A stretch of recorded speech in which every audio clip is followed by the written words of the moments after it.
Navita classes में आप सभी साथियों का स्वागत है। मैं डॉक्टर नवीन कुमार आपके समक्ष इस जो हमारी क्लास है, क्लास सेकंड में जो हमारा बायोमोलिक्यूल जिसमें कार्बोहाइड्रेट, लिपिड और प्रोटीन, हमने न्यूक्लिक एसिड पे, डीएनए पे और आरएनए पे फोकस किया था उस क्लास में। ये हमारी उस क्लास की जो लास्ट जो टॉपिक था हम कवर कर रहे थे। अब जो से नेक्स्ट है हम उसको कवर करने की कोशिश करेंगे। आज की इस क्लास में जो भी न्यूक्लिक एसिड से इंपॉर्टेंट चीजें या क्वेश्चन आ सकते हैं एफएसएल के एग्जाम में, वो हम उनको कवर करने की भरपूर कोशिश करेंगे, क्योंकि जो भी हम कवर कर रहे हैं वो आपका कॉम्पिटिटिव एग्जाम के रिगार्डिंग है। पर्सपेक्टिव से हम उसकी प्रिपरेशन करवा रहे हैं, कॉम्पिटिटिव एग्जाम पर्सपेक्टिव से। तो बच्चे जो भी चीजें करवाई जा रही हैं प्लीज उनको ध्यान से देखा जाए। अब एक चीज और मैं रेक्टिफाई करूंगा, लास्ट क्लास में जो हमने राइबोज और डीएक्सी राइबोज पे डिस्कस किया था वो देखते हैं एक बार।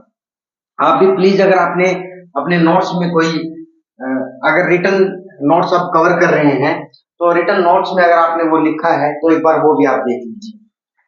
राइबोज शुगर जो कि आरएनए में होती है और डीऑक्सी राइबोज जो कि डीएनए में होती है। डीऑक्सी राइबोज डीएनए में कौन सी होती है आपकी? डीऑक्सी। ठीक है। अब जो राइबोज है, पहली तो बात ये पेंटोज शुगर है, पेंटोज शुगर है। ठीक है। अब पेंटोज जो शुगर है इसमें इंपॉर्टेंट क्या है, राइबोज जब मैं कार्बोहाइड्रेट का चैप्टर करवाऊंगा उसमें आपको हर एक चीज बहुत डिटेल से बताई जाएगी एग्जाम के पर्सपेक्टिव से। ये जो राइबोज जो शुगर है वो आपकी एल्डिहाइडिक शुगर है, एल्डिहाइडिक।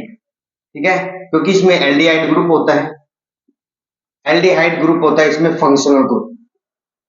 फंक्शनल ग्रुप जो होता है वो क्या है आपका? एल्डिहाइड है। ठीक है। कार्बन नंबर फर्स्ट पोजीशन पे आपका CHO ग्रुप होता है, या मैं इसको ऐसे लिख सकता हूं C डबल बॉन्ड O और H। ठीक है, ये एल्डिहाइड ग्रुप होता है, एल्डिहाइड ग्रुप पे ये साइन होता है। तो ये क्या है? राइबोज आपकी एल्डिहाइडिक शुगर है। ठीक, जो हमने स्ट्रक्चर बनाया था आरएनए के बारे में डिस्कस करें हम, पेंटोज शुगर, इसमें भी पेंटोज शुगर होगी क्योंकि जब है सारी राइबोज तो वो भी पेंटोज है। एल्डिहाइड है तो इसमें भी एल्डिहाइडिक शुगर है, हम इसको एल्डिहाइड ग्रुप इस पे अटैच होगा। सिर्फ डिफरेंस डीएफसी में है, जो मैंने स्ट्रक्चर बनाया था मैं उसको आपको एक्सप्लेन कर रहा हूं। और ये एल्डिहाइड है, फंक्शनल ग्रुप है, ये इसका स्ट्रक्चर है। तो दोनों में यहां तक सिर्फ डिफरेंस क्या है, ये भी सेम है, ये भी सेम है, और ये स्ट्रक्चर है इसका, ये तो ये सेम ही चीज है। तो दोनों चीजें कॉमन है, इसमें ध्यान रखना आरएनए में और डीएनए में, लेकिन डिफरेंस राइबोज और डीऑक्सी का है। अब जो राइबोज का स्ट्रक्चर था, ये राइबोज का स्ट्रक्चर है आरएनए में, इस तरीके से हमने डिजाइन किया था इसको। ठीक है, राइबोज में क्या है? OH, OH यहाँ पे प्रेजेंट है। ठीक है, ये बच्चे याद रखना इसको। आपकी कार्बन नंबर 1 पे आपका क्या है? नाइट्रोजनस बेसिस है, कोई भी नाइट्रोजनस अटैचमेंट है, या एडेनिन है, ग्वानिन है, या आपका साइटोसिन है और यूरेसिल है, क्योंकि आरएनए में यूरेसिल होता है। नाइट्रोजनस बेस आरएनए के अंदर क्या होते हैं? 4 टाइप के होते हैं। एक आपका एडेनिन, ग्वानिन, ये प्यूरिन है, आपका साइटोसिन एंड यूरेसिल, ये आपका क्या है? पैरामिडिन है। ठीक है बच्चे, तो ये ध्यान रखना, इस चीज पे कंफ्यूज नहीं होना है। उसके बाद ये था आरएनए में राइबोज का स्ट्रक्चर, और अनस्टेबिलिटी इसी के कारण थी, क्योंकि कोई भी यहाँ पे जो 2 प्राइम पोजीशन ये है और 3 प्राइम पोजीशन पे OH ग्रुप है, तो दोनों पोजीशन पे एल्कली साल्ट अटैक कर सकता है और हाइड्रोलाइसिस कर सकता है। डेफिनेटली यही रीजन है इसका अनस्टेबल होने का। उसके बाद दूसरा मैंने यूरेसिल पे डिस्कस किया था। अब डीऑक्सी में क्या है? हमने जो स्ट्रक्चर बनाया था राइबोज शुगर का, डीऑक्सी राइबोज का, यहाँ पे एक OH है, ये OH जो 3 प्राइम पोजीशन है वो सेम ये वाला ही है, राइबोज वाला है। लेकिन यहाँ पे क्या है? डीऑक्सी में एक ऑक्सी कम हो जाएगी, ये जो ऑक्सीजन थी ये यहाँ पे एक कम हो गई, इसलिए इसको बोला गया डीऑक्सी, डीऑक्सी राइबोज शुगर। जो हमने स्ट्रक्चर बनाया था लास्ट वीडियो में, वो डाइडिऑक्सी का गलती से स्ट्रक्चर डिजाइन हो गया, वो ध्यान नहीं रहा, डाइडिऑक्सी का स्ट्रक्चर था वो, उसको आप कवर कर ले। डाइडिऑक्सी का स्ट्रक्चर हम कहाँ यूज करते हैं? ये डाइडिऑक्सी का स्ट्रक्चर था जो लास्ट बनाया था, ये हम यूज करते हैं जब भी डीएनए की सीक्वेंस की जाती है। एक Sanger dideoxy termination, chain termination method है जिसके द्वारा डीएनए की क्या की जाती है? सीक्वेंसिंग की जाती है डाइडिऑक्सी मेथड से। तो वो डाइडिऑक्सी का गलती से ये डायग्राम हमने बना दिया था, तो उसको आप प्लीज रेक्टिफाई कर लें। एग्जैक्ट डायग्राम ये है डीऑक्सी राइबोज का, ठीक है बच्चे। तो ये था एक तो रेक्टिफिकेशन में। दूसरा रेक्टिफिकेशन में अगर आपने ध्यान नहीं दिया है तो प्लीज उस पर एक बार ध्यान दे लें, क्योंकि ये क्वेश्चन बार बार पूछा गया है एग्जाम में। आपके जो आरएनए है वो 3 टाइप के होते हैं सेल में जो आपके आरएनए है वो 3 टाइप के होते हैं, पहला, दूसरा और तीसरा। पहला जो होता है आपका आरएनए, जिसको हम क्या बोलते हैं? Ribosomal RNA. आर से क्या बन गया आपका? राइबोसोमल, इस आर से राइबोसोमल। देन आपका क्या? टीआरएनए, ठीक है। इसमें जो टी है इससे बना आपका क्या? Transfer RNA. उसके बाद जो थर्ड है वो है एमआरएनए। ये जो एम है इससे बना आपका क्या? Messenger RNA. बच्चे जो ये सीक्वेंस थी, वो सीक्वेंस जो हमने आपको बताई थी उसमें रेक्टिफिकेशन कर लें, वो सीक्वेंस आपकी R T M. Ribosomal 80%, transfer आपका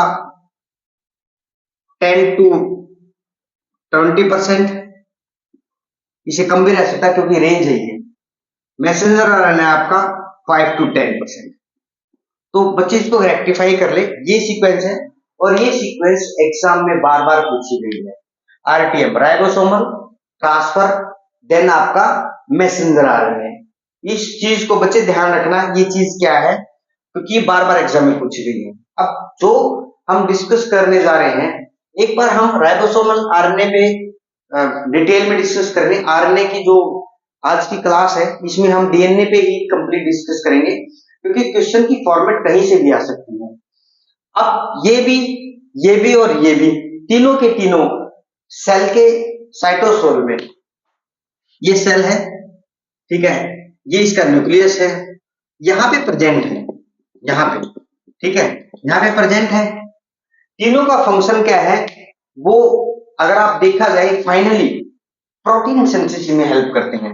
चाहे ये है, चाहे ये है और चाहे ये है, तीनों के तीनों अगर प्रेजेंट हैं सेल के साइटोसोल में, तो क्या करेंगे? वो प्रोटीन सिंथेसिस में हेल्प करेंगे।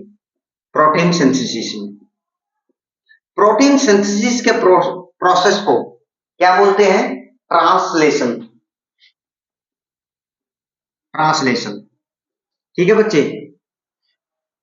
अब एक चीज और इंपॉर्टेंट है यहाँ पे, प्रोटीन सिंथेसिस के प्रोसेस को ट्रांसलेशन बोला गया, लेकिन जब ये आपका डीएनए है, डबल स्टैंडर्ड डीएनए, ठीक है, डबल स्टैंडर्ड डीएनए से, ये डबल स्टैंडर्ड डीएनए कहां पे है? न्यूक्लियस में। ये आपकी सेल है, ये आपकी सेल है, ये आपका न्यूक्लियस है सेल में, ठीक है। डबल लेयर है दोनों में, अभी हम बना रहे हैं तो आप बना सकते हैं, इसमें डबल लेयर है। यहां पे आपका क्या है? डीएनए है प्रेजेंट। जब आपका डीएनए कॉपी नंबर बढ़ाएगा, एक कॉपी से 2 कॉपी होंगे, ठीक है, कॉपी नंबर बढ़ाएगा, उस प्रोसेस को बोलते हैं रेप्लिकेशन। बच्चे, रेप्लिकेशन का मतलब यहां पे अपनी कॉपी बढ़ा रहे हैं, वो क्लोनिंग भी बोल सकते हैं इसको। कॉपी नंबर जो है वो इंक्रीज हो रहे हैं आपके जेनेटिक मटेरियल के या आपके क्रोमोसोम्स के, ठीक है। इसको रेप्लिकेशन को क्लोनिंग भी बोलते हैं, बायोटेक्नोलॉजी की टर्म में, बायोटेक्नोलॉजी में इसको क्लोनिंग भी बोला जाता है। अब देखिए रेप्लिकेशन कहां पे हुआ, डीएनए की एक कॉपी थी, ये न्यूक्लियस है, इसमें ये एक क्रोमोसोम है, मान लीजिए क्रोमोसोम ए, ठीक है, इसकी कॉपी बढ़ गई, जैसे ही रेप्लिकेशन प्रोसेस हुआ तो उसमें क्या हुआ, इसकी दूसरी कॉपी तैयार हो गई, इसको बोला गया ए प्राइम, ठीक है। तो अब देखिए इस प्रोसेस को सेल के कहां पे हो रहा है, ये न्यूक्लियस में, न्यूक्लियस, ठीक है, ये सेल का न्यूक्लियस है, यहाँ पे रेप्लिकेशन कहां हुआ, सेल के न्यूक्लियस में। लेकिन जब आपका डीएनए से, इस डीएनए से एमआरएनए बने, ये है आपका एमआरएनए, मैसेंजर आरएनए, ठीक है,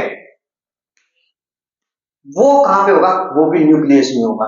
तो ये प्रोसेस भी जो हो रहा है यहाँ पे, आपका जो एमआरएनए बन रहा है, ये वाला इधर वाला, ये अगर एमआरएनए बन रहा है इस प्रोसेस से, इस एमआरएनए को बोला हमने, इस आरएनए को बोला हमने एमआरएनए, कहां पे बना है ये, सेल के न्यूक्लियस में। लेकिन ये बनने के बाद सेल के न्यूक्लियस से बाहर आया, कहां पे आया, यहां पे आया, ठीक है, फिर से बोलेंगे क्या, रहेगा तो एमआरएनए, फिर भी एमआरएनए है, ठीक है, लेकिन साइटोसोल में आ गया आदमी, ये साइटोसोल में जब आ गया, ऐसे ही आपका टीआरएनए आएगा, ऐसे ही आपका आरएनए आएगा। तो बच्चे साइटोसोल में ये सारे के सारे किस में हेल्प करते हैं, प्रोटीन सिंथेसिस में हेल्प करते हैं। तो जब ये डीएनए से एमआरएनए बना, डीएनए से एमआरएनए कहां पे बनेगा, सेल के न्यूक्लियस में, पहली तो बात ये न्यूक्लियस में होगा प्रोसेस। इस प्रोसेस को क्या बोलेंगे, जब ये डीएनए है, डीएनए से क्या बन रहा है, एमआरएनए बन रहा है, इस प्रोसेस को बोलेंगे ट्रांसक्रिप्शन। ट्रांसक्रिप्शन, ट्रांसक्रिप्शन कहां हो रहा है, सेल के न्यूक्लियस में। अब ये एमआरएनए आ गए, एमआरएनए से क्या बना, प्रोटीन, एमआरएनए से बना आपका प्रोटीन, ये आपका प्रोटीन बन गया, इसमें अमीनो एसिड है, ठीक है, ये प्रोटीन बन गया। कहां पे बना प्रोटीन, साइटोसोल में, क्योंकि एमआरएनए कहां आ गया, साइटोसोल में आ गया। अब जब एमआरएनए साइटोसोल में आ गया, वो उससे प्रोटीन जो बनेगा उस प्रोसेस को बोलेंगे, इस प्रोसेस को बोलेंगे ट्रांसलेशन। ट्रांसलेशन, ठीक है, जिसको हम बोलते हैं प्रोटीन सिंथेसिस, जो मैंने ये भी बताया था, ठीक है। तो ये प्रोसेस कहां होगा, सेल की साइटोसोल में, ये भी क्वेश्चन पूछा जाता है, सेल की साइटोसोल या cytoplasm. Lab attendant, lab assistant या साइंटिफिक असिस्टेंट, और आपका डार्क रूम अटेंडेंट या सीनियर साइंटिफिक असिस्टेंट, उन इस एग्जाम में आपसे इस तरीके से ही मैचिंग क्वेश्चन पूछा जाएगा। आपको रेप्लिकेशन दे दिया जाएगा, ट्रांसक्रिप्शन दे दिया जाएगा, ट्रांसलेशन दे दिया जाएगा, और पोस्ट ट्रांसलेशन मॉडिफिकेशन दे दिया जाएगा। चार जब ये डिवाइड किए जाएंगे प्रोसेस मैचिंग में, आपसे पूछा जाएगा ये होते कहां पे है, आपको करना है रेप्लिकेशन कहां होता है, रेप्लिकेशन, रेप्लिकेशन होता है न्यूक्लियस में, सही बात है, न्यूक्लियस। आपका ट्रांसक्रिप्शन कहां होता है, ट्रांसक्रिप्शन फिर से न्यूक्लियस में, ठीक है।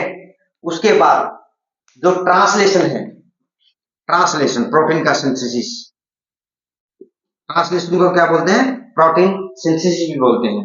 ये कहां होता है, आपका साइटोसोल या साइटोप्लाज्म में, साइटोप्लाज्म, ठीक है।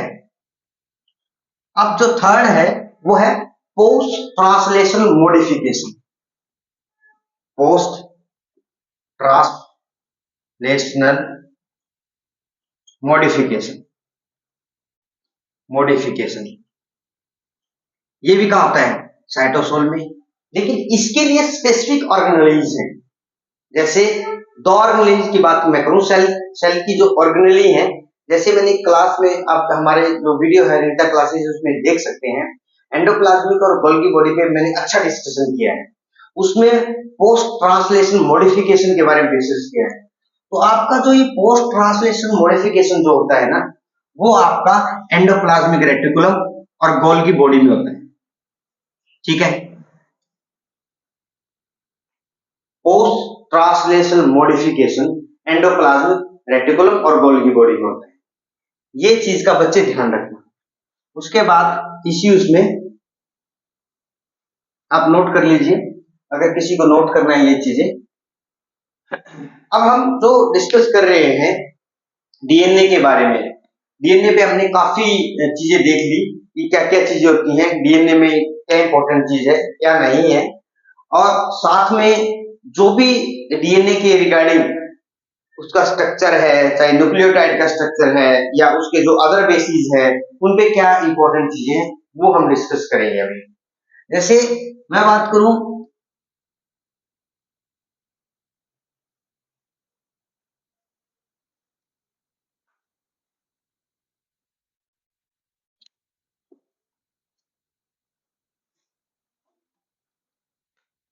हमने देखा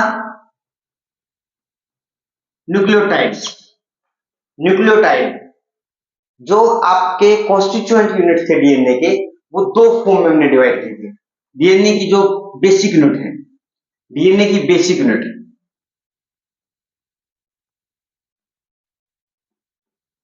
या कॉन्स्टिट्यूएंट यूनिट जो है वो दो थी। एक आपकी न्यूक्लियोसाइड थी, न्यूक्लियोसाइड, एक आपकी न्यूक्लियोटाइड थी, न्यूक्लियोटाइड। ठीक है, एक न्यूक्लियोसाइड और एक न्यूक्लियोटाइड। अब मुझे कमेंट सेक्शन में, और जो बच्चे अभी क्लासेस में है वो बताएं कि इन दोनों में डिफरेंस क्या है।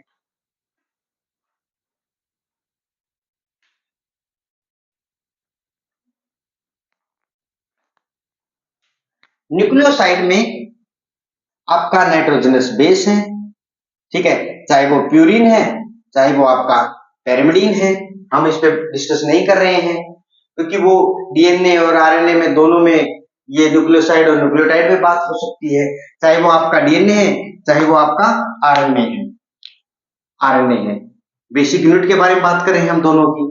अब दूसरी यूनिट, दूसरी चीज क्या होगी, शुगर होगी इसमें।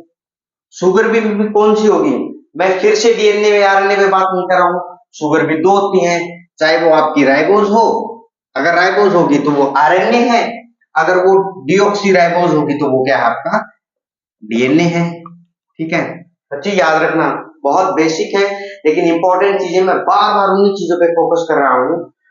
क्यों, क्योंकि एग्जाम में बार बार यही चीजें पूछी जाती है। न्यूक्लियोटाइड में आपका पहली यूनिट आपकी नाइट्रोजनस बेस है, चाहे आपका प्यूरिन हो चाहे आपका पैरिमिडिन हो। प्यूरिन में आपका ए एडेनिन, ग्वानिन, पैरिमिडिन में आपके तीन है सी टी यू। दूसरे नंबर पे आपकी शुगर है, शुगर में अगर वो डीएनए है तो कौन सी शुगर होगी, आपकी डीऑक्सी राइबोज। ठीक है, अगर आपका आरएनए है तो ये क्या है, आपका डीएनए है।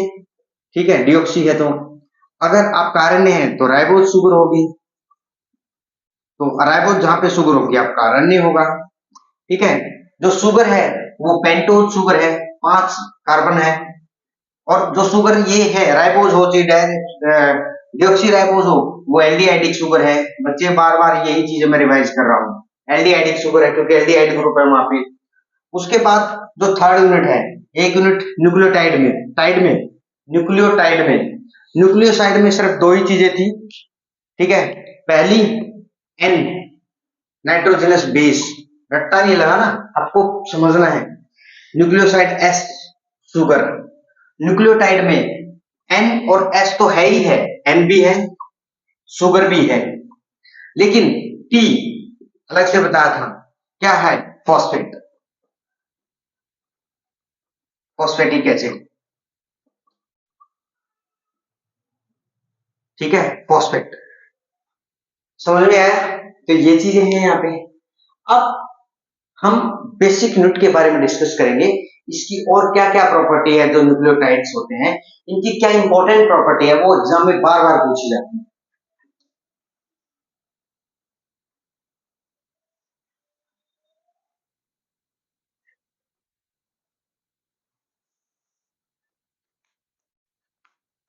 न्यूक्लियोटाइड्स, ठीक है, पहली बात आपकी बिल्डिंग ब्लॉक्स, किसकी, डीएनए की और आरएनए की या जेनेटिक मटेरियल की बिल्डिंग ब्लॉक्स हैं,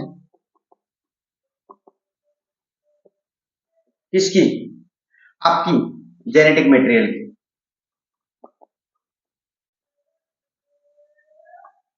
ठीक है, जेनेटिक मटेरियल होता कहाँ है? सेल के न्यूक्लियस में। ठीक है, लेकिन प्रोकैरियोटिक में तो न्यूक्लियस होता ही नहीं, इसलिए वो बाहर भी हो सकता है। जेनेटिक मटेरियल किस में प्रेजेंट होता है? क्रोमोसोम में।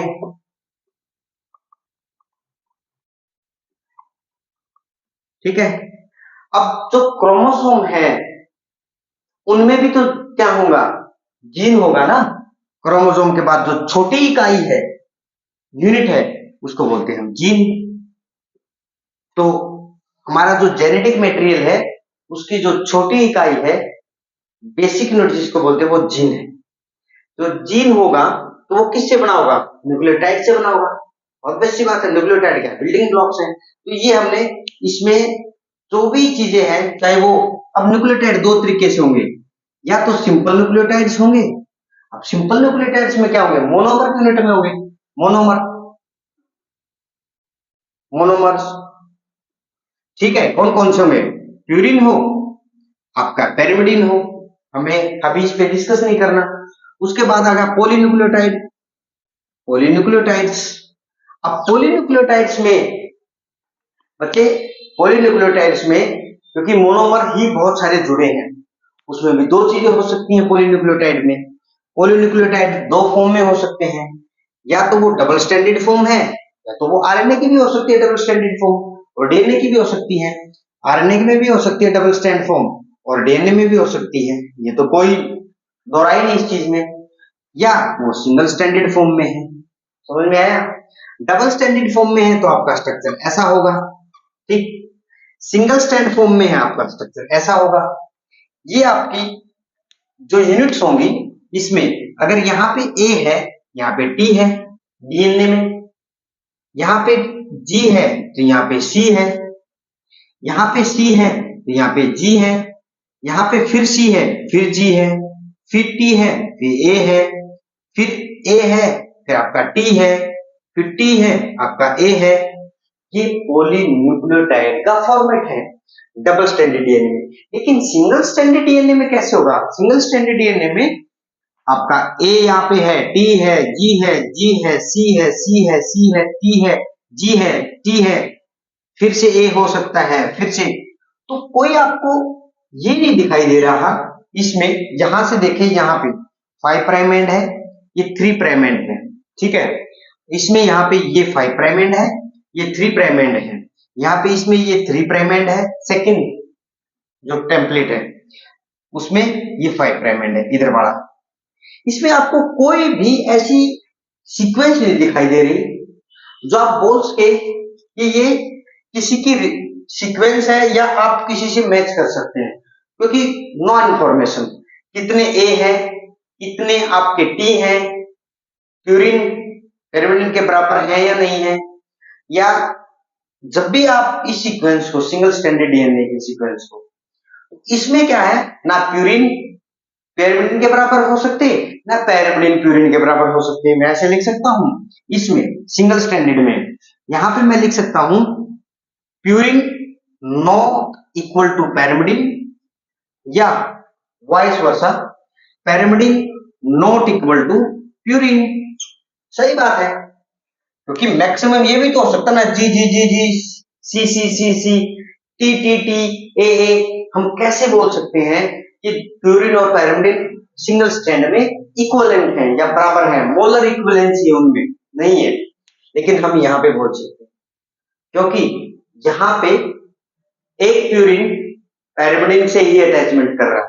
देखिए ध्यान से, मैंने बताया था लास्ट क्लास में, जब प्यूरिन पेरिमिडिन से कंप्लीमेंट्रिटी करता है और पेरिमिडिन प्यूरिन से कंप्लीमेंट्रिटी करते हैं, तो यहां पे जब इस तरीके की अगर फॉर्मुलेशन है, प्यूरिन और पेरिमिडिन, पेरिमिडिन और प्यूरिन, तो वो कोई ना कोई इंपॉर्टेंट चीजें लेके आती है। अभी मैं बताऊंगा ये होती क्या है। चारगाफ रूल होता है, उसको हम डिटेल से डिस्कस करेंगे, क्योंकि पहले हम सीक्वेंस में चीजें कर रहे हैं क्या क्या। उसके बाद बिल्डिंग ब्लॉक पे डिस्कस हो गया हमारा, न्यूक्लियोटाइड बिल्डिंग ब्लॉक बन सकते हैं। ठीक है, आपका ऑप्शन में आ सकता है, तो बच्चे ध्यान रखना। किसके बिल्डिंग ब्लॉक? जेनेटिक मटेरियल का। दूसरा, जो न्यूक्लियोटाइड्स हैं वो आपके structural components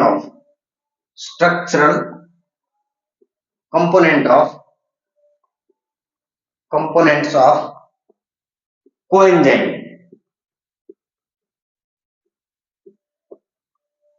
of B complex. जो बी कॉम्प्लेक्स के कोएंजाइम है ना, उनका स्ट्रक्चरल कॉम्प्लेक्स, बी कॉम्प्लेक्स के जो कोएंजाइम है ना, structural component of coenzyme of B complex, B complex के जो कोएंजाइम है उनका ये स्ट्रक्चरल कंपोनेंट है। कैसे? अगर मैं बात करूं, जैसे एक एग्जांपल देता हूं यहां पे, अगर हम बात करें बी कॉम्प्लेक्स विटामिन, ठीक है, जैसे बात करूं एग्जांपल दूं FAD, ठीक है, NAD एंड NADP, ये आपने सुना होगा, ये याद रखना बच्चे, ये क्या है? आपके कोएंजाइम, ये आपके कोएंजाइम होते हैं। कोएंजाइम एंजाइम की एक्टिविटी को बढ़ाते हैं, एंजाइम की एक्टिविटी को इनहांस करते हैं। एंजाइम कोएंजाइम के साथ अगर अटैच्ड है तो एंजाइम की एक्टिविटी बहुत फास्ट होगी। तो FAD कोएंजाइम है, NAD कोएंजाइम है, NADP कोएंजाइम है। समझ में आया? तो इन सभी में आप देखिए ए ए ए क्या है? ये एडेनिन। तो क्या है? स्ट्रक्चरल कंपोनेंट हुआ है नहीं हुआ इसका कोएंजाइम का? सेकेंड पॉइंट, ये ऑप्शन में आया हुआ है FSL के एग्जाम में। उसके बाद carrier of high energy, yes, second हो गया आपका। अब third, carrier of high energy. ये जो आपके न्यूक्लियोटाइड्स होते हैं ये हाई एनर्जी के कैरियर होते हैं, हाई एनर्जी इंटरमीडिएट्स। जैसे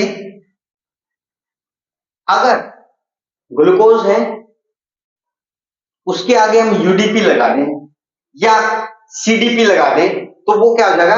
कैरियर हो जाता है और वो इजी से सेल में मूवमेंट कर सकता है, इसलिए उसको कैरियर बोला जाता है।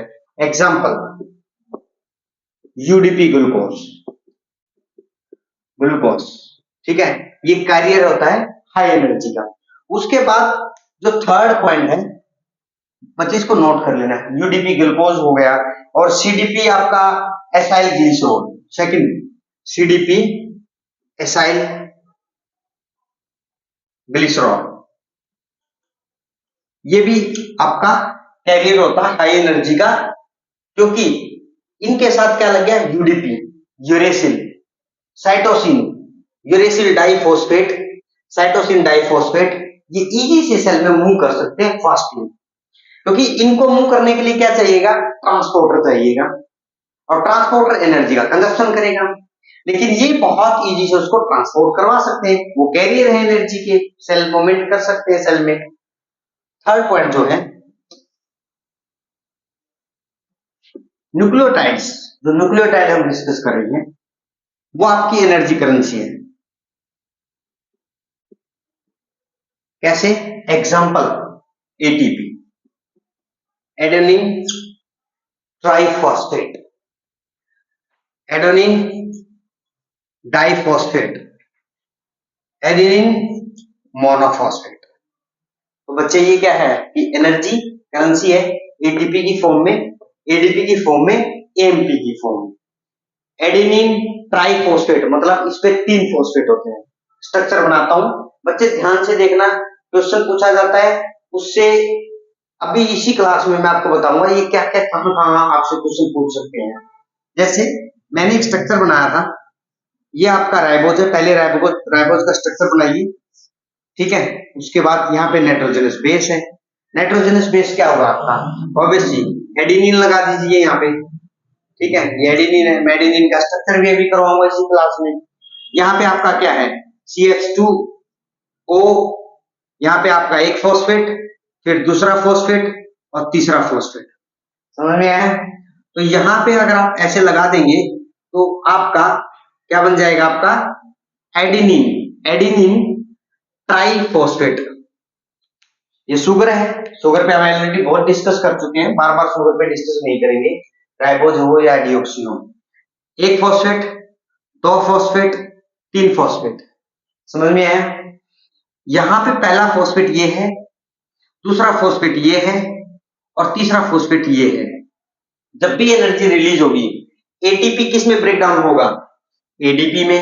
इसका मतलब एनर्जी जो रिलीज होगी पीआई की फॉर्म में, फॉस्फेट बाहर आएगा, समझ में आया?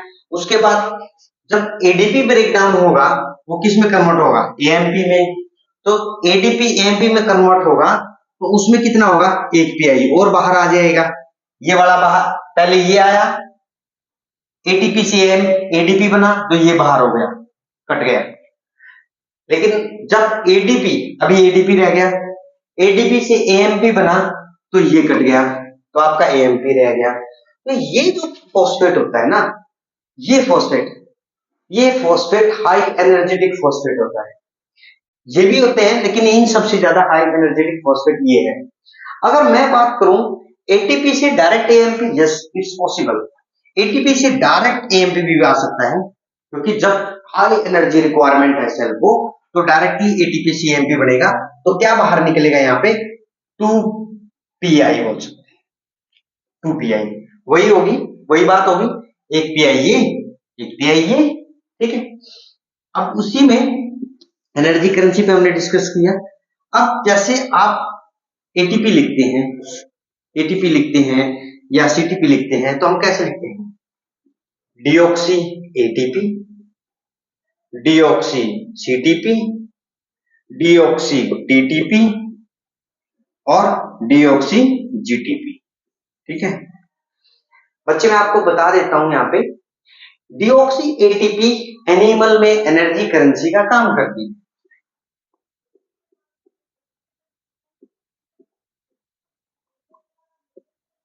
ठीक है।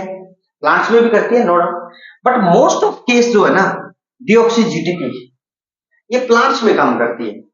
प्लांट्स में आपसे पूछा भी जा सकता है, ये प्लांट्स में मोस्ट ऑफ एनर्जी का काम करती है। ये भी होती है नो डाउट, पर ये भी करती है, ठीक है। अब देखिए इस पे डीऑक्सी एटीपी है, डीऑक्सी सीटीपी है, डीऑक्सी टीटीपी है और डीऑक्सी आपका जीटीपी है, समझ में आया? ये चीज आपको याद रखनी है, डीऑक्सी क्यों लगाया गया है, ठीक। अगर आप लिखते, अगर ये डीऑक्सी नहीं होता, कैसे आपको पता होता कि वो डीएनए है या वो आरएनए? समझ में आ गया? इसलिए बच्चे फोकस करें इन चीजों को, माइन्यूट है, बहुत बहुत इंपॉर्टेंट है।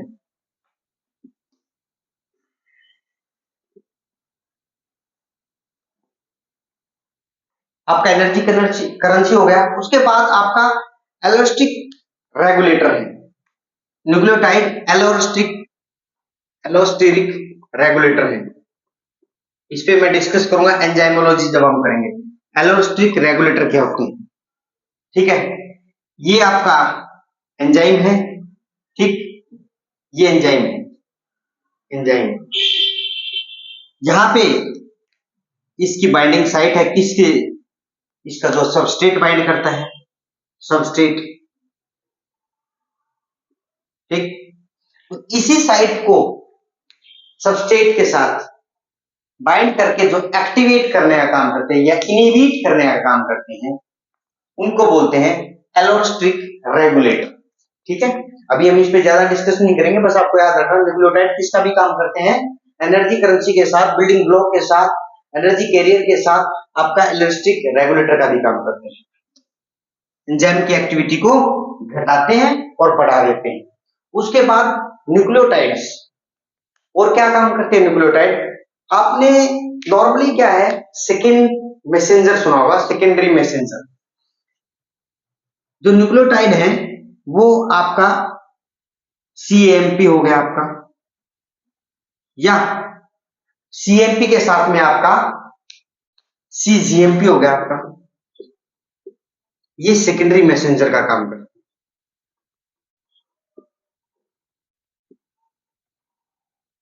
ठीक है। जब हम प्लाज्मा मेम्ब्रेन करेंगे, सेकेंडरी मैसेंजर पे बहुत अच्छी तरह डिटेल से फोकस करेंगे, बट मैं आपको यहाँ पे छोटा सा क्लू देना चाहता हूँ। सीएमपी और सीजीएमपी ये सेल के इनर पार्ट में होते हैं।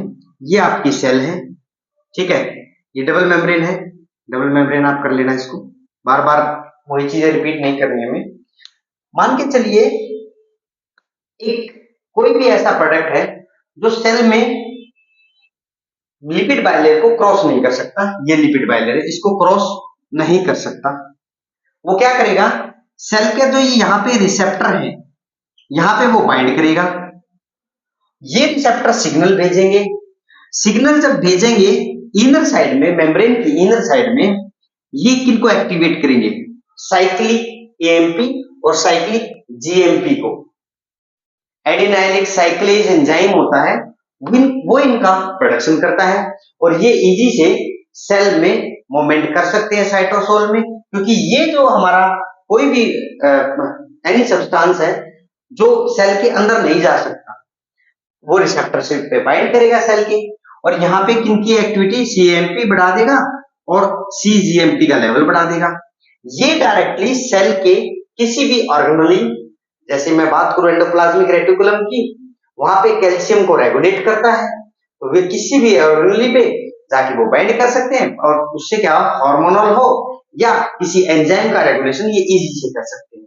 ये सब्सटेंस सेल के अंदर नहीं गया, लेकिन फिर भी इसने क्या किया, सेल की एक्टिविटी को घटाने या बढ़ाने का काम किया, क्योंकि यहाँ पे सेल के जो मेम्ब्रेन पे रिसेप्टर हैं वो उससे बाइंड कर गया, बाइंड करने के बाद एडिनाइल साइक्लेट से सीएमपी की एक्टिविटी घट गई या बढ़ गई, सेल की एक्टिविटी को रेगुलेट कर दिया। ये मैं बहुत छोटा डिस्कशन करना चाह रहा हूं, क्योंकि प्लाज्मा मेम्ब्रेन के टॉपिक में हम उसको डिटेल से करेंगे। उसके बाद ये हमारा न्यूक्लियोटाइड था, न्यूक्लियोटाइड के क्या क्या यूजेस हैं, बस इसी में बच्चे बहुत छोटी उसमें याद रखते हैं, लेकिन सारी चीजें आपको याद होनी चाहिए। टू द पॉइंट उनको लिखो, क्योंकि बार बार जब आप रिवीजन करेंगे आपके ब्रेन में वही चीजें रहेंगी कि क्या चीजें इंपॉर्टेंट है क्या नहीं है, क्या वो किस तरीके से क्वेश्चन की फ्रेमिंग कर सकते हैं। अब हम डिस्कस करेंगे जो भी हम न्यूक्लियोटाइड हैं उनका स्ट्रक्चर क्या है। बेसिक स्ट्रक्चर मैंने क्या बताया, एक आपका नाइट्रोजनस बेस होता है, उसके साथ शुगर अटैचमेंट है, और शुगर के साथ आपका फॉस्फेट जो ग्रुप है वो अटैचमेंट है, ठीक है। ये एक बेसिक स्ट्रक्चर है, बच्चे ये याद रखना, बेसिक स्ट्रक्चर है। आपसे ये पूछ सकते हैं न्यूक्लियोटाइड में क्या क्या बेसिक कॉन्स्टिट्यूएंट और उसके पार्टिकल होते हैं, nitrogenous base, sugar and phosphate, NSP. NPS कर लो, एनपीएस कर लो याद, या एनएसपी कर लो, वो आपके ऊपर डिपेंड है, निमोनिक्स अगर आप बनाते हैं, ठीक है। अब मैं इसी को एक्सप्लेन करूंगा, न्यूक्लियोटाइड जो है प्यूरिन और पैरिमिडिन, उनमें किस तरीके से स्ट्रक्चर होते हैं, प्यूरिन एंड पैरिमिडिन। बहुत बार यहीं से क्वेश्चन की फ्रेमिंग की जाती है, वो कैसे फ्रेमिंग की जाती है वो मैं अभी आपसे डिस्कस करता हूं।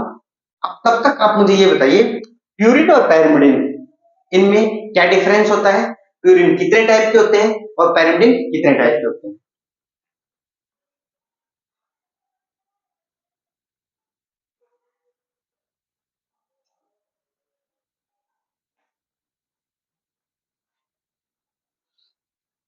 प्यूरिन पैरामिडिन का कमेंट सेक्शन में आप कमेंट करके बता सकते हैं हमें, और जो बच्चे अभी हैं प्रेजेंट उन्होंने आंसर दिया है।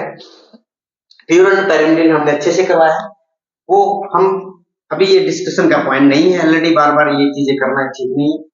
अब देखिए, पहले हम एक शुगर का स्ट्रक्चर बनाते हैं, ये हमारी शुगर है, ठीक, उस पे एक अटैचमेंट करवाते हैं, किसकी, नाइट्रोजनस बेस की, और यहां पे CH2O और आपका 1P 2P और 3P फॉस्फेट, ठीक है, वो अटैचमेंट है। अब देखिए बच्चे, इसी उसमें 3 फॉस्फेट ग्रुप अटैच है, तो उसको ट्राइफॉस्फेट बोला जाता है, ट्राइफॉस्फेट। अगर 2 है,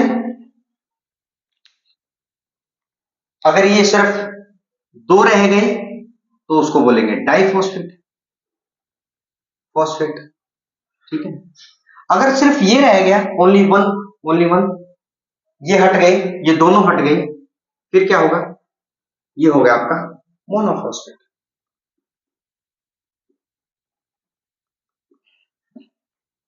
ठीक, यहां पे आपका OH है। अगर राइबोज है तो दोनों जगह OH होगा, क्योंकि बार बार मैं वही रिपीट करूंगा तो टाइम वेस्ट होगा। अगर आपका डिऑक्सी राइबो डीएनए है तो वहां पे सिर्फ क्या होगा, आपका H होगा।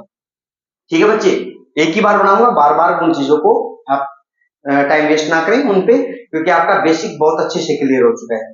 नाइट्रोजनस बेसिस में पहले हम प्यूरिन पे काम करते हैं। नाइट्रोजनस बेसिस में हम प्यूरिन पे वर्क करते हैं। प्यूरिन दो होते हैं, आपका एडेनिन एडेनिन एंड दूसरा ग्वानिन।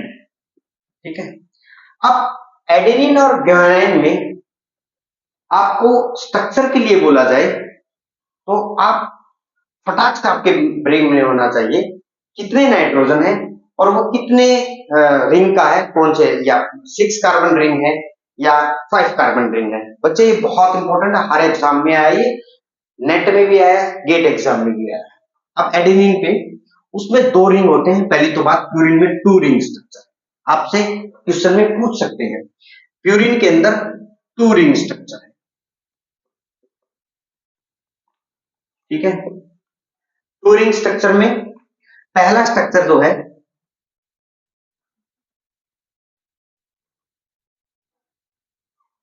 ठीक है, 6 कार्बन रिंग। 2 रिंग में आपका 6 कार्बन रिंग। ठीक है, मैंने लिख दिया, नोट करना उसको।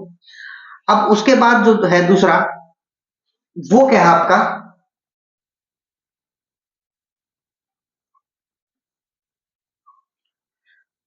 5 कार्बन रिंग। ठीक है, अब देखिए बच्चे, इसमें इंपॉर्टेंट चीज क्या है, अब यहां पे कितने नाइट्रोजन है और किस किस पोजीशन पे है। और प्यूरिन प्यूरिन में एडेनिन और ग्वानिन में बार बार एडेनिन ग्वानिन की बात नहीं करूंगा, मैं सिर्फ अब प्यूरिन पे ही बात करूंगा, क्योंकि मैं एक ही बार स्ट्रक्चर बनाऊंगा आपको, आपने वो चीजें नोट कर ली है। आपकी पहली बात इंपॉर्टेंट, अगर हम डिस्कस करें, जो भी प्यूरिन है उसमें क्या होगा, चाहे आपका एडेनिन है चाहे आपका ग्वानिन है, यहां से पोजीशन हमारी चलती है। उसके बाद ये आपका नाइट्रोजन आता है यहाँ पे। ठीक है, और इसी में नेक्स्ट उसमें यहां पे भी नाइट्रोजन होता है और यहां पे भी नाइट्रोजन होता है। इस नाइट्रोजन से जब हम नंबरिंग करते हैं, position number 1, position number 2, position number 3, आपकी 4, 5, 6, ये 6 पोजीशन है। नाउ 7, आपकी 8,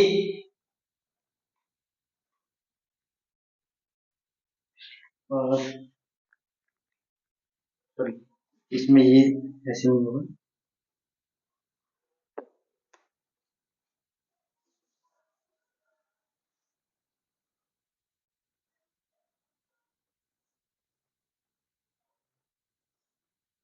ठीक है, ये 8। तो बच्चे, जब हम प्यूरिन की बात करेंगे, प्यूरिन में एंटी क्लॉकवाइज नंबरिंग होगी, एंटी क्लॉकवाइज। ठीक है, पहली इंपॉर्टेंट चीज एग्जाम में पूछा गया है, anti clockwise numbering, anti clockwise. ठीक है, नंबर 1 पोजीशन पे नाइट्रोजन, नंबर 3 पे नाइट्रोजन, नंबर 7 पे नाइट्रोजन, नंबर 9 पे। तो नाइट्रोजन कितनी कितनी पोजीशन पे, 1, 3, 7 एंड 9 पोजीशन। ठीक है बच्चे, 1, 3, 7 एंड 9 पोजीशन।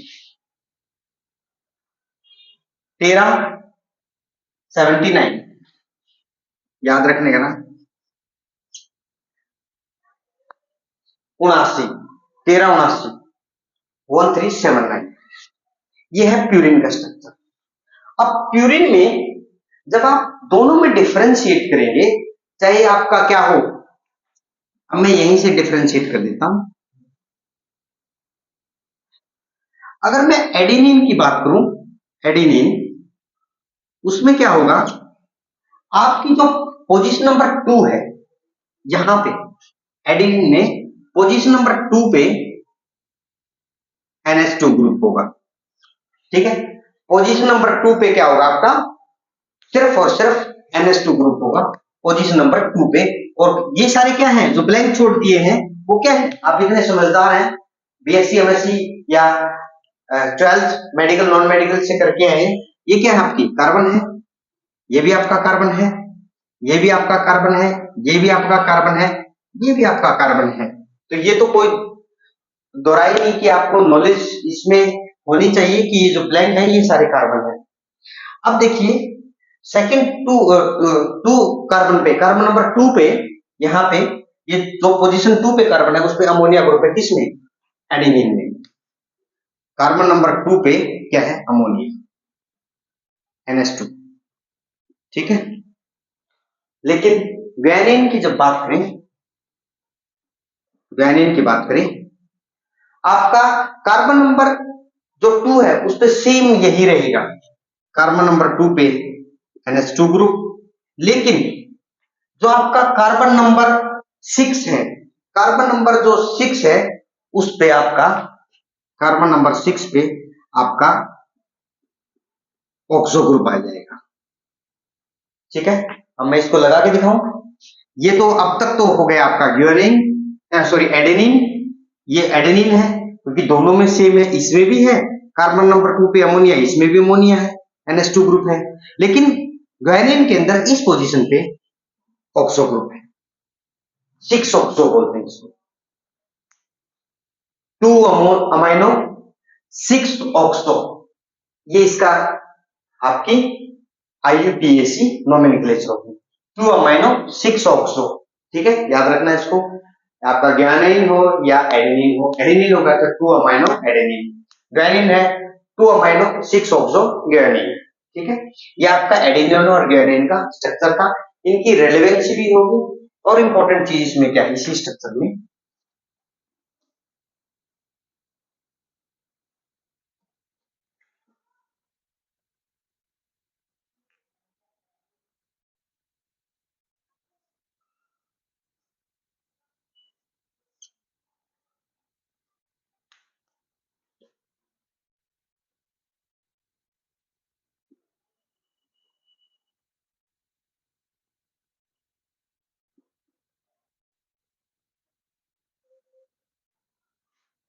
ये कार्बन नाइट्रोजन 9 पोजीशन है, ये अटैचमेंट होती है एडेनिन के केस में, इससे शुगर से,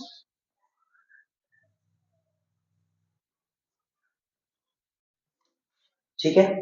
ये बच्चे याद रखना, ये आपकी शुगर है, राइबोज शुगर है, इस राइबोज शुगर का जो कार्बन है, यहाँ पे हमने किसी भी कार्बन को सिंपल नंबरिंग देनी है, लेकिन शुगर के केस में जो कार्बन होगा उसको प्राइम लगाना है, carbon number 1 position prime, carbon number 2 position prime, carbon number 3 position prime and 4 and 5, ठीक है बच्चे।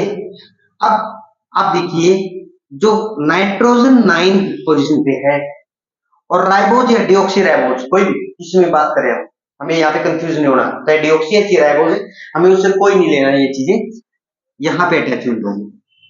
कार्बन नंबर 1, कार्बन 1 प्राइम किसका, राइबोज शुगर का एंड नाइट्रोजन 9 किसका, नाइट्रोजनस बेस का, ठीक है। ये किसका है, कार्बन 1 शुगर का। मैं फिर से लिखता हूं उसको, कंफ्यूज ना होता क्या,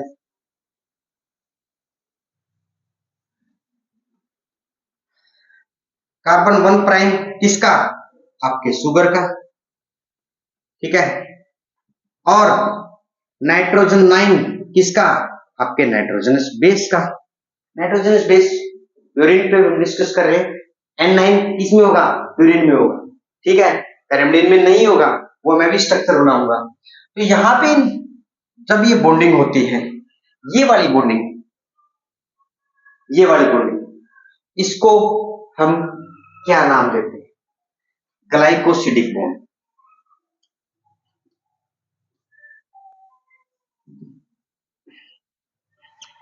ठीक है बच्चे, इसको देते हैं ग्लाइकोसिडिक बॉन्ड।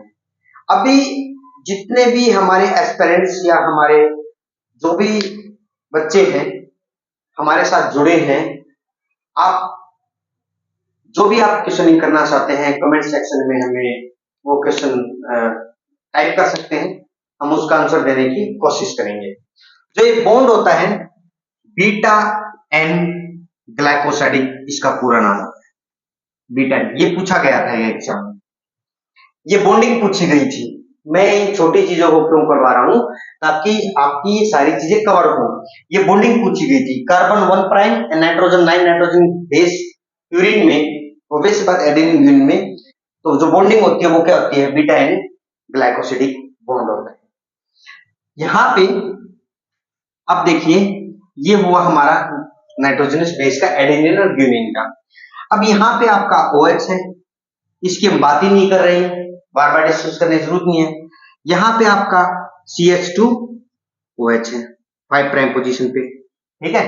अब जो 5 प्राइम पोजीशन पे है, अब देखिए उसमें ये वाला CH2OH, यहाँ पे फॉस्फेट है, यहाँ पे फॉस्फेट है, यहाँ पे फॉस्फेट है, ट्राइफॉस्फेट, तभी तो उसका नाम दिया गया ATP। अगर मान लीजिए ये A है, एडेनिन है, एडेनिन है, एडेनिन का अगर ये स्ट्रक्चर है तो एडेनिन ट्राई फॉस्फेट, ठीक है।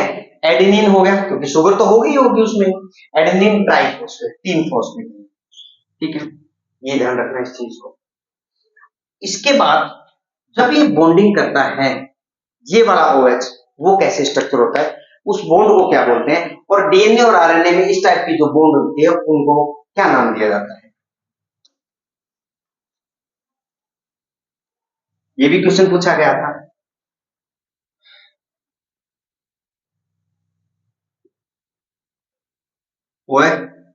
OH है यहाँ पे ऑलरेडी हम डिस्कस कर चुके हैं, O P P और फिर P, ठीक है।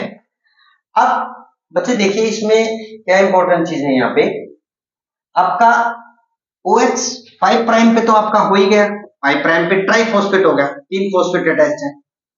यहाँ पे 3 प्राइम पोजीशन पे OH है। अब जो नेक्स्ट आपका न्यूक्लियोटाइड आएगा वो कैसे अटैच होगा, इस पोजीशन पे अटैच होगा। हम DNA की सीक्वेंस को कैसे देखते हैं, 5 प्राइम टू 3 प्राइम, क्यों इसी सीक्वेंस में, क्यों ऐसा क्या रीजन, क्योंकि 5 प्राइम एंड पे फॉस्फेट अटैच हो गया, फर्दर कोई अटैचमेंट नहीं हो सकती। 3 प्राइम एंड क्या है, इस पे अटैचमेंट हो सकती है क्योंकि यहाँ पे OH ग्रुप फ्री है, समझ में आया। अब इस OH से इजी से, इस OH से इजी से आपके जो नेक्स्ट वाली जो ट्राइफॉस्फेट है वो इजी से बाइंड कर सकती है, P, इसे ये P, देन ये P, आपका ये O, CH2 और फिर वो आपका स्ट्रक्चर जो भी है इसमें अटैचमेंट में है।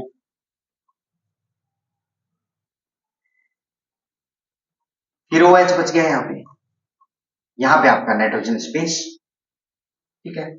अब इसमें भी यहाँ पे नाइट्रोजन स्पेस था, इधर यहाँ पे, इसमें भी यहाँ पे है, तो देखिए कितने, मैं यहाँ पे स्वीटनेस दिखाऊंगा इस डायग्राम की आपको। जो डबल स्टैंडर्ड DNA है, ये जो हेलिकल स्ट्रक्चर होता है, जो ये आप स्ट्रक्चर बनाते हैं इस तरीके का, उसमें आपका शुगर,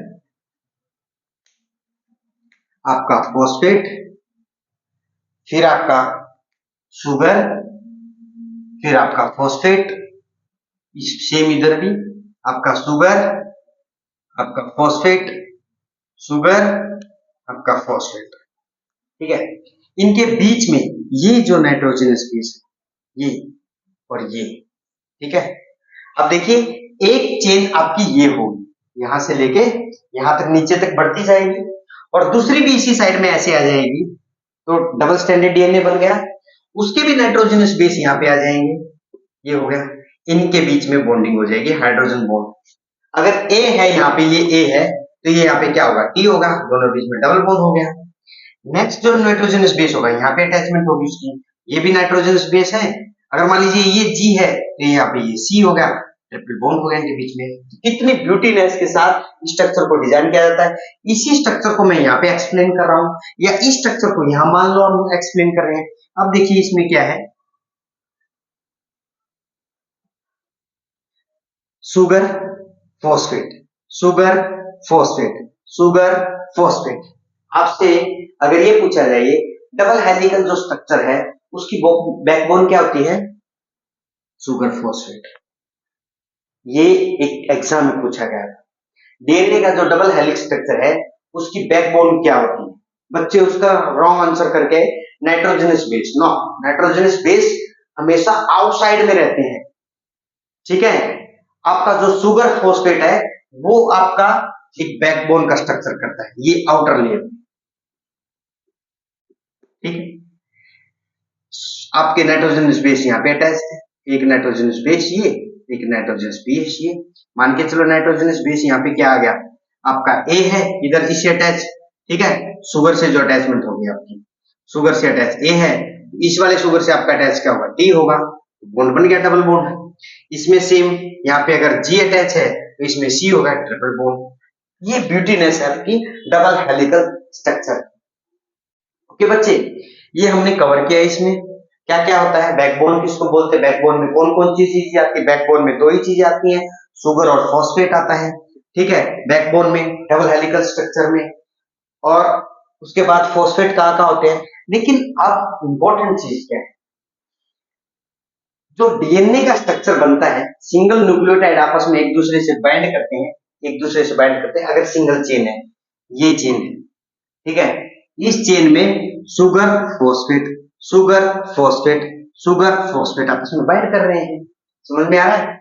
शुगर थी, फॉस्फेट, फिर शुगर आ गई, फिर फॉस्फेट, फिर शुगर फॉस्फेट, ये आपकी फॉस्फेट थी, फिर ऊपर आपकी शुगर के अटैचमेंट। तो इनके बीच में जो ये बॉन्डिंग होती है, ये वाली जो बॉन्डिंग है, ये वाली जो बॉन्डिंग है, इस बॉन्ड को क्या बोलते हैं? और यही क्वेश्चन पूछा गया था। जो डीएनए में जो बैकबोन होती है शुगर एंड फॉस्फेट के बीच में, उस बॉन्ड को फॉस्फो डाई एस्टर बॉन्ड बोलते हैं।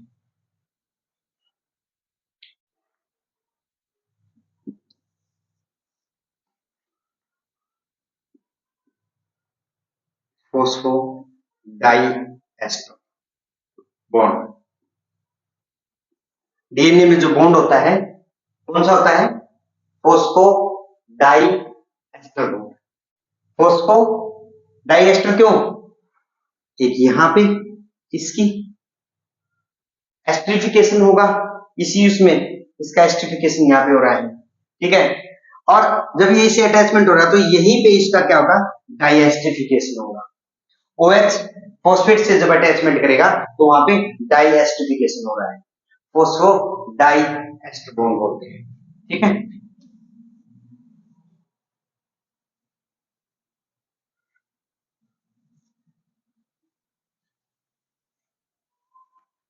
इसी उसमें अगर मैं बात करूं आपकी नाइट्रोजनस जो बेस है क्या? पैरामिडिन, तीन, साइटोसिन, थायमिन एंड यूरेसिन, इनका सिंगल रिंग स्ट्रक्चर होता है। उसमें यूरिन में डबल रिंग स्ट्रक्चर, दो रिंग थी, इसमें सिंगल रिंग। ये भी क्वेश्चन में पूछा गया है, सिंगल रिंग स्ट्रक्चर, ठीक है। सिंगल रिंग स्ट्रक्चर कैसे? आपका ये ये ठीक है। यहां पे जो आपकी नाइट्रोजन प्रेजेंट है वो डिफरेंट है आपकी से प्यूरिन से, पोजीशन नंबर ये और इस पोजीशन से। लेकिन यहां पे आपका डिफरेंट है, उसमें एंटी क्लॉकवाइज डायरेक्शन थी, एंटी क्लॉकवाइज डायरेक्शन में नंबरिंग दी गई थी। इसमें पैरामिडिन में क्लॉकवाइज होगी, क्लॉकवाइज। बच्चे याद रखना क्लॉकवाइज कैसे होगी। अब क्लॉक कैसे मूव करता है वो आप देखेंगे। क्लॉक यहां से मूव करेगा, ये clockwise direction. Nitrogen number 1 position, यहां पे क्या रहेगा आपका? कार्बन। फिर कितने पोजीशन में? 2 पे। नाइट्रोजन कितने पे? 3 पे। ये 4 आपका 4 कार्बन है यहाँ पे, 4 ये, ठीक है। फिर से कार्बन है आपका 5, ये यहाँ पे फिर से कार्बन है 6। तो सिंगल रिंग स्ट्रक्चर है, 6 कार्बन रिंग स्ट्रक्चर है, 6 कार्बन है। लेकिन देखा जाए तो एग्जैक्टली क्या है, इस 6 कार्बन में 2 नाइट्रोजन पोजीशन पे है और 4 कार्बन पोजीशन पे है। इसको भी हम डिवाइड कर सकते, ये भी एक एग्जाम में पूछा गया था। ठीक है, रेडियो लेवलिंग अगर कर दी जाए तो नाइट्रोजन की किस पोजीशन पे, कितने नंबर पोजीशन पे, ये मैं नेक्स्ट क्लास में जब भी कोई हायर लेवल का एग्जामिनेशन के सीनियर साइंटिफिक स्टाफ में हम प्रिपरेशन करें तो उसमें मैं आपके बताऊंगा, जब रेडियो लेवलिंग के टेक्निक पे हम डिस्कस करेंगे। इस पोजीशन पे मतलब 6 कार्बन रिंग में 2 नाइट्रोजन है पोजीशन पे और 4 कार्बन है, ये भी पूछा जा सकता है आपसे, बच्चे ध्यान रखना है इसको। अब यहाँ पे क्लॉकवाइज है, नंबर 1 2 3 4 5 6। डिफरेंस क्या है, साइटोसिन में, आपका थायमिन में और आपका यूरेसिल में। अब बच्चे अब एक चीज इंपॉर्टेंट यहाँ पे याद रखना है, इसमें आपका कोई भी है, चाहे साइटोसिन है, चाहे आपका थायमिन है और चाहे आपका यूरेसिल है, उसमें कॉमन जो पोजीशन है वो कॉमन पोजीशन 2 है, पोजीशन नंबर 2। कौन सी 2? इस पे ऑक्सो ग्रुप होता है, यहाँ 2 ऑक्सो, कार्बन 2 पे क्या होता है आपका ये ग्रुप होता है। ठीक है, ऑक्सो ग्रुप होता है कार्बन 2 पोजीशन पे सभी में, चाहे सी है चाहे टी है, अगर यू है।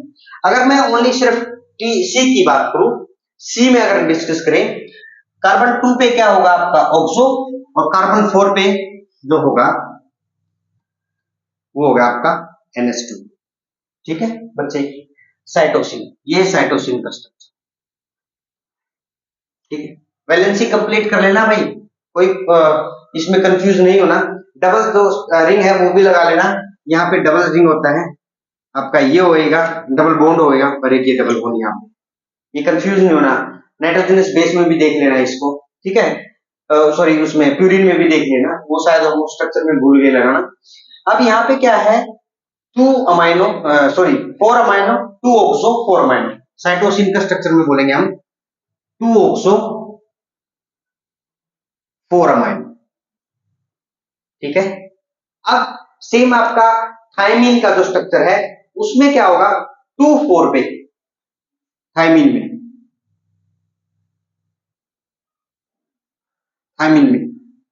2 और 4 पे ऑक्सो, 5 पे मिथाइल। तो इसका नाम क्या होगा आपका टी का, कार्बन 2 एंड 4 पे आपका ऑक्सो और कार्बन नंबर 5 पे आपका मिथाइल CH3, ये आपका थायमिन। ठीक है बच्चे, ये आपका थायमिन, 2 और 4 पे ऑक्सो और 5 पे मिथाइल। ठीक है, अब आपका आते हैं यूरेसिल। यूरेसिल में एक डिफरेंस है, ये मिथाइल हटा दीजिए, यूरेसिल में ये मिथाइल हट गया, मिथाइल सिर्फ थायमिन में होता है, ये बन गया आपका 2 4, कार्बन 2 एंड 4 पे क्या है आपका ऑक्सो, बस दैट इज यूरेसिल। आज की क्लास में हमने आपके जो भी न्यूक्लियोटाइड्स है उससे रिलेटेड इंफॉर्मेशन हमने देखी, क्या क्या इंपॉर्टेंट चीजें हैं। जो नेक्स्ट क्लास होगी उसमें हम अदर बेसिस पे डिस्कस करेंगे, सिंथेटिक एनालॉग पे डिस्कस करेंगे। ठीक है, उसमें जो इंपॉर्टेंट पॉइंट्स हैं उस पे डिस्कस करेंगे, कैसे वो गॉट या कैंसर या यूरिक एसिड बढ़ता है जब डिग्रेडेशन होता है, या कैंसर ट्रीटमेंट में, या प्लांट में कौन से बेस होते हैं, एनिमल में कौन से बेस होते हैं, तो इस पे हम डिस्कस करेंगे। आज की क्लास नंबर 2, ये सेकंड क्लास है हमारी, सेकंड क्लास में हमने डीएनए पे इतना डिस्कस किया, बहुत जो इंपॉर्टेंट पॉइंट है वही हमने पिंक पॉइंट पे ही डिस्कशन किया, ताकि एग्जाम में आपसे कहीं से भी आए तो आप उसको इजी से निकाल लें। नविता क्लासेस में जुड़े रहने के लिए आप सभी साथियों का बहुत बहुत धन्यवाद। अगर आप चैनल पे नए हैं, चैनल को लाइक शेयर सब्सक्राइब करना ना भूलें। Thank you all.